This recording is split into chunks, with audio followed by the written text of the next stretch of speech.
Assalamualaikum warahmatullahi wabarakatuh.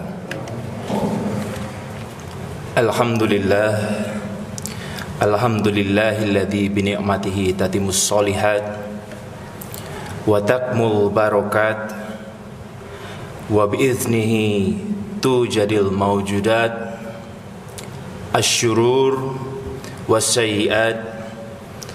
Assalatu wassalamu ala sayyidina Muhammad sayyidi sadat wa ala alihi wa ashabihi an-nujumun nayyirat. Ibadallah, ittaqullah wa sallu ala al-mustafa nabiyallah. Allahumma sallu wa sallim wa barik ala sayyidina Muhammad wa ala alihi wa ashabihi ajma'in. Hadirin jamaah Jum'ah rahimakumullah. Khotib dalam kesempatan yang mulia ini akan berbicara mengenai urgensi petunjuk Allah Subhanahu wa taala sebagai pintu masuk dalam mengasah akal dan spiritual. Hadirin rahimakumullah. Era globalisasi yang semakin memudarkan batas-batas negara, batas-batas komunikasi, saat ini justru semakin menunjukkan kepada kita bahwa manusia semakin hanya mengandalkan kemampuan panca indera.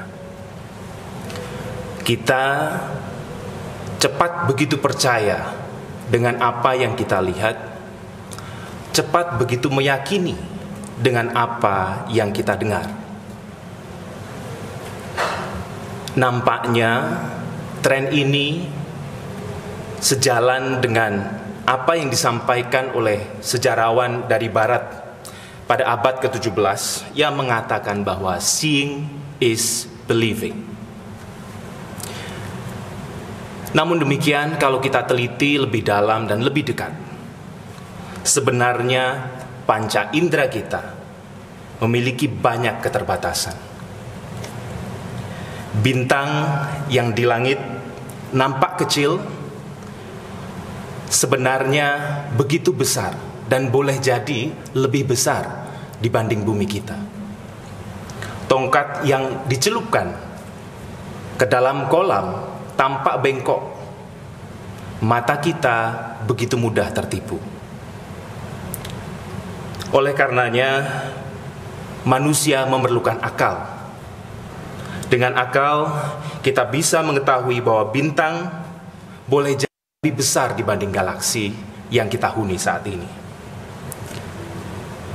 Hadirin rahimakumullah, pertanyaannya, apakah akal sendiri cukup?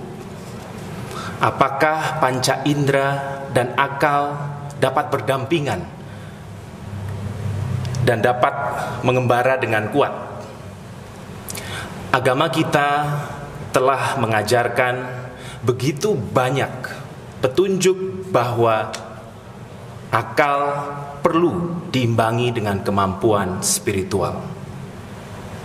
Dari banyaknya ayat dalam Al-Quran, Allah Subhanahu wa ta'ala berfirman dalam surah An-Nur ayat 35. Qala Allah Ta'ala fil Qur'anil Karim, a'udzu billahi minasyaitonir rajim, bismillahirrahmanirrahim. Allahu nurus samawati wal ard, mathalu nurihi kamishkatin fiha misbah. Al misbahu fi zujajah, az-zujajatu ka'annaha kaukabun durriyyu yuqadu min sajarah. Yuqadu min sajaratin mubarakatin zaitunah, zaitunatil syarqiyati wala gharbiyah, yakadu zaituha yudi'u walau lam tamtasunar, nurun ala nur, nurun ala nur, yahdillahu linurihi may yasha' wa yadribullahu al-amthala linnas wallahu bikulli syai'in alim. Yang kurang lebih bermakna, Allah pemberi cahaya kepada apapun dan siapapun yang di langit dan di bumi. Perumpamaan cahayanya seperti sebuah lubang yang tidak tembus, yang di dalamnya terdapat pelita besar. Pelita itu di dalam tabung kaca, dan tabung kaca itu bagaikan bintang yang berkilauan, yang dinyalakan dengan minyak dari pohon yang diberkahi, yaitu pohon zaitun yang tumbuh tidak di timur dan tidak pula di barat, yang minyaknya saja hampir-hampir menerangi walaupun tidak disentuh api. Cahaya di atas cahaya. Allah memberi petunjuk kepada cahayanya bagi orang yang Dia kehendaki, dan Allah membuat perumpamaan-perumpamaan bagi manusia. Dan Allah Maha mengetahui segala sesuatu.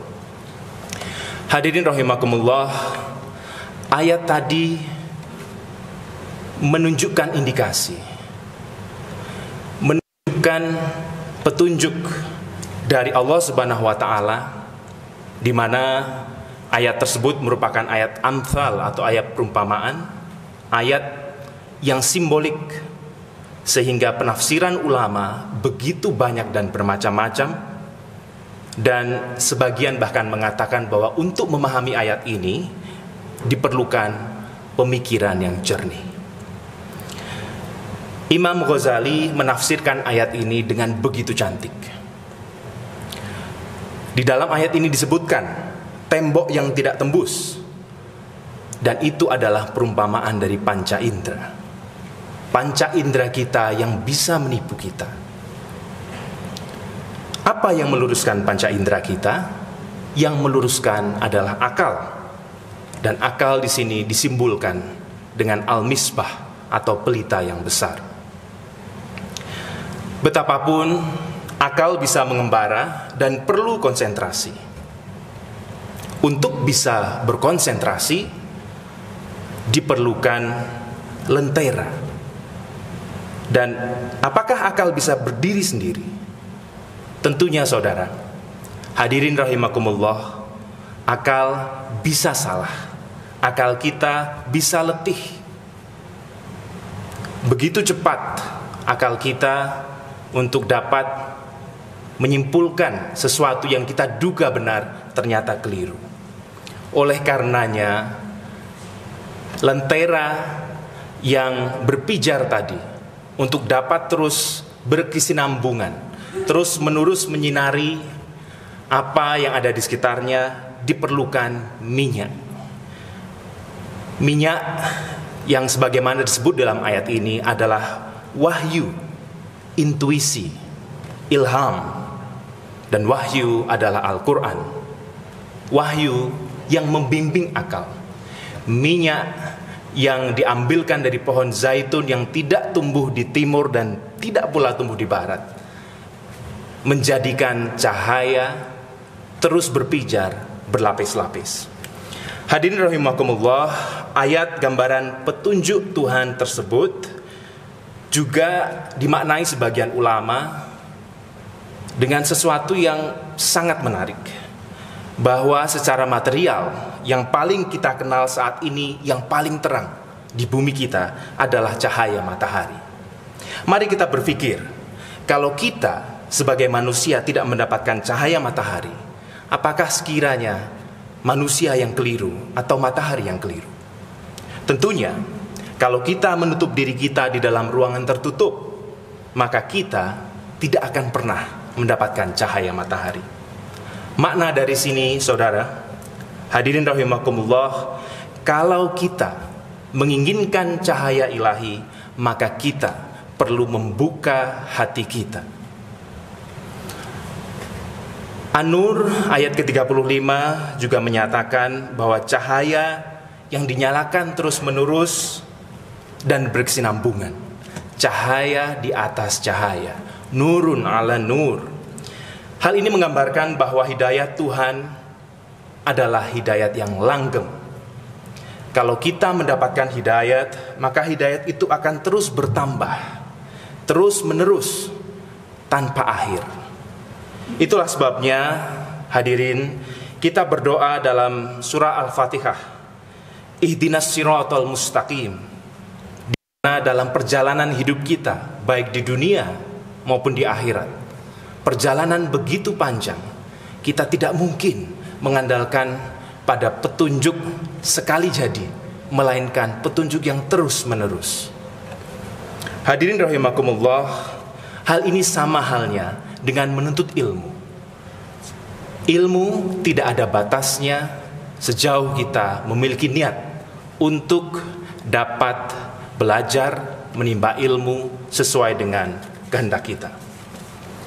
Hadirin rahimakumullah, ayat tersebut juga mengindikasikan la syarqiyah wala gharbiyah, pohon zaitun yang tidak tumbuh di timur dan juga tidak tumbuh di barat.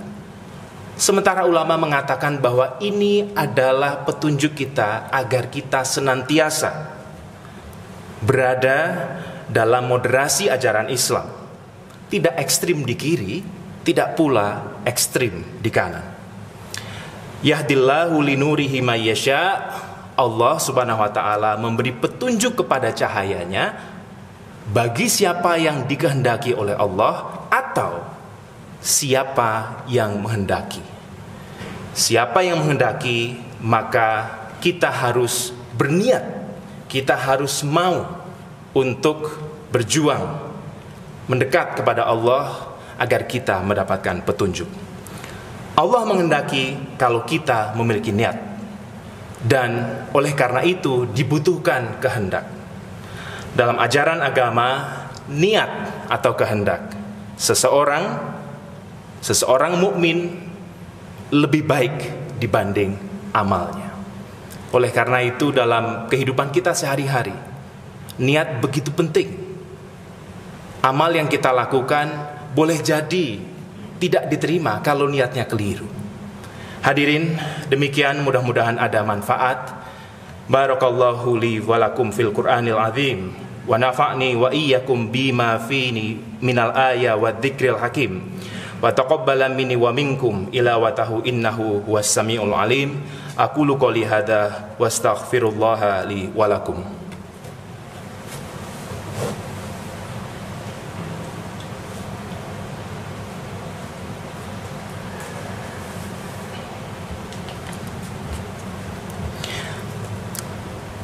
Alhamdulillah, alhamdulillahil wahidil ahad, al-fardis somad, alladzi lam yalid wa lam yulad, wa ashhadu an la ilaha illallah wahdahu la syarikalah, wa ashhadu anna muhammadan abduhu wa rasuluh. Ibadallah, ittaqullah wa sallu alal mustafa nabiyallah. Allahumma sallu wa sallim wa barik ala sayyidina Muhammad wa ala alihi wa ashabihi ajma'in. Allahumma fir lil mu'minina wal mu'minat wal muslimina wal muslimat al ahya'i minhum wal amwat innaka qaribum mujibu da'wat. Allahumma aslih lana dinana alladhi huwa ismatu amrina. Ya Allah, perbaikilah kehidupan beragama kami, karena itulah pegangan kami dalam segala urusan kami. Wa aslih lana dunyana allati fiha ma'asyuna. Ya Allah, sejahterakanlah kehidupan dunia kami, karena itulah sarana pengabdian kami kepadamu. Wa aslih lana akhiratan lana allati ilaiha ma'aduna. Ya Allah, bahagiakanlah kehidupan akhirat kami, karena kesanalah akhir perjalanan kami. Waj'alil hayata ziyadatan lana fi khair, waj'alil mauta rahatan lana fi syarr. Ya Allah, jadikanlah kehidupan kami kehidupan yang berkesinambung, yang bertambah di dalamnya segala macam kebajikan, dan jadikanlah kematian kami kelak akhir dari segala petaka yang menimpa kami. Rabbana atina fid dunya hasanah wa fil akhirati hasanah wa qina adzabannar. Ibadallah, innallaha ya'muru bil adli wal ihsan wa ita'i dzil qurba wa yanha 'anil fahsya'i wal munkari wal baghi ya'idzukum la'allakum tadhakkarun wa aqimissalah.